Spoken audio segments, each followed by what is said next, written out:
Most people don't realize they are stuck, not because they are not trying, but because what they are doing feels like progress.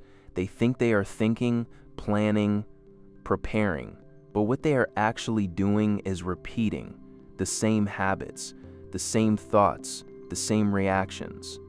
And over time, repetition becomes identity. You don't become what you want.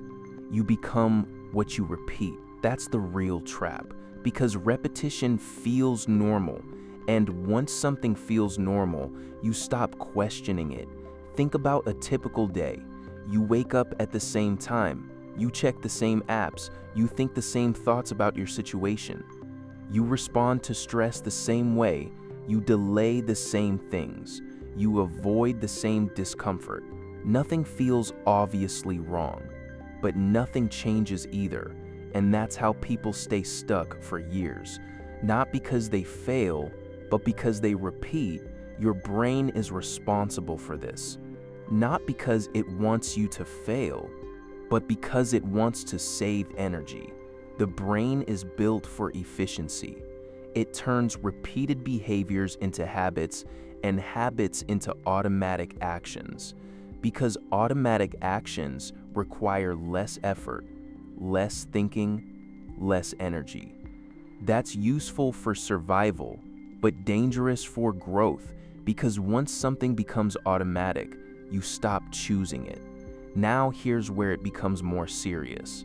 Your brain doesn't just automate behavior, it also prefers what is familiar, even if what is familiar is not good. Because familiar means predictable, and predictable feels safe. So when you try to change something, start a new habit, take a risk, do something different, you feel resistance, not because it's wrong, but because it's unfamiliar.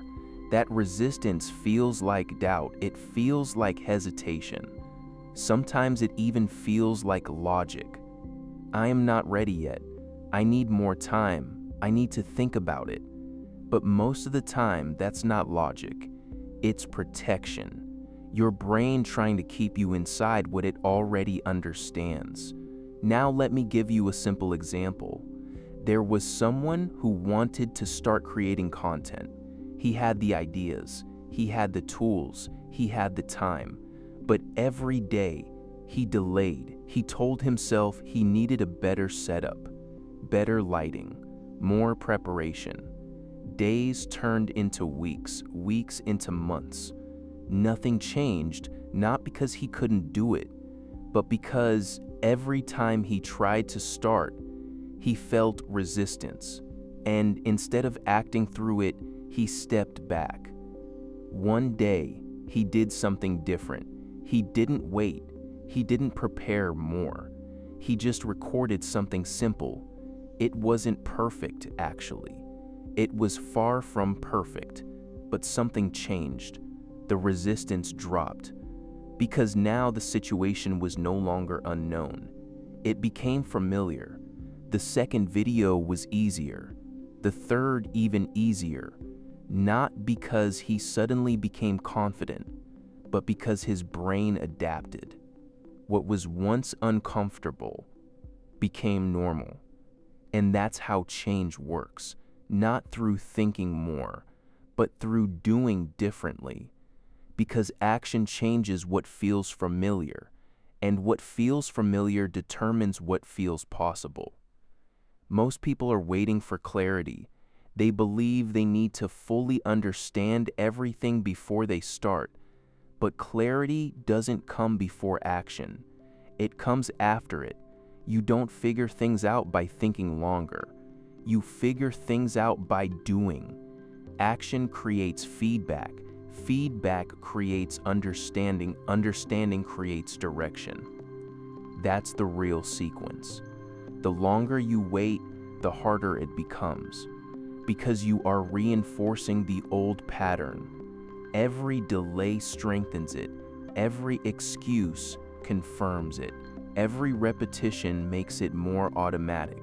So the solution is not complicated, but it is uncomfortable. You need to interrupt the pattern. not with something extreme, but with something intentional, a different action, a different response, a different choice. It can be small, very small, but it has to be different, because difference breaks the loop, and once the loop is broken, you regain awareness. Awareness is the turning point, because once you see the pattern, you can change it. Before that, you are just inside it, repeating it without noticing it. From there, you don't need motivation, you need structure, because motivation is unreliable. It comes and goes. Some days you feel it, most days you don't. Structure is different. Structure removes the need to decide. It reduces friction. It makes action easier. For example, if something requires too many steps, you won't do it consistently. If it's simple, you will. So instead of relying on willpower, you design your environment. You make good actions easier and bad actions harder. You reduce decisions because decisions drain energy, and your brain has limited energy. This is why simple routines work, not because they are exciting, but because they are sustainable. Now combine this with focus, because effort without focus is weak. You can spend hours doing something and still make little progress. If your attention is divided, focus multiplies effort. It allows your brain to go deeper, to solve better, to learn faster. But focus requires training, because your environment is full of distractions. Notifications, messages, endless inputs. Every distraction resets your thinking, and that reset costs energy.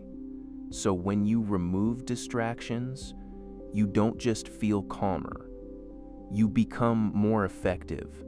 Now we add one final layer: control. Not control of everything, but control of your response. You can't control every situation, but you can control how you react. And that matters more, because your reaction determines your next move, and your next move determines your direction. Most people react automatically. Emotion first, action second.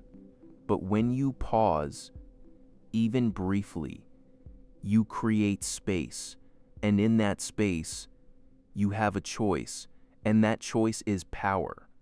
So now everything connects. You interrupt patterns, you take action before clarity, you build structure instead of relying on motivation, you protect focus, you control reactions. That's the system. Not one big change, but a series of small, consistent shifts. And over time, those shifts become habits. Those habits become identity. And that identity creates results. So if you feel stuck, it's not because you can't move forward. It's because you've been moving in circles. Break the circle, even slightly, and everything starts to change.